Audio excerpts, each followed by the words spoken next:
నమస్కారం ఈటీవీ 360కి స్వాగతం. ముందుగా ప్రధానాంశాలు. తిరుమలకు 60 లక్షల కిలోల కల్తీ నెయ్యి సరఫరా, 5 ఏళ్లలో 20 కోట్ల లడ్డూల తయారీ, ఛార్జ్ షీట్లో సిట్ వెల్లడి. రాజకేశిరెడ్డికి 100 కోట్లు సమకూర్చారని సాయిరెడ్డిని ఎందుకు కోరారు? మద్యం కుంభకోణం కేసులో ఎంపీ మిథున్ రెడ్డిపై ఈడీ ప్రశ్నల వర్షం. గోదావరి పుష్కరాల పనులు వెంటనే ప్రారంభించాలన్న సీఎం, కుంభమేళాను తలపించేలా నిర్వహించాలని అధికారులకు ఆదేశం.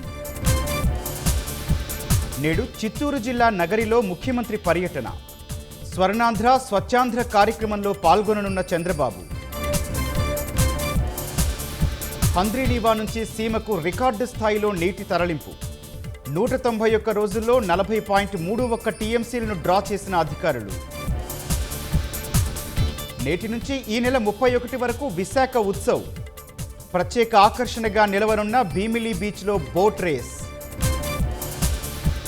శాంతి చర్చలు ప్రారంభానికి ముందు ఉక్రెయిన్కు రష్యా షరతు, డాన్బాస్ ప్రాంతం నుంచి వైదొలగాల్సిందేనన్న పుతిన్.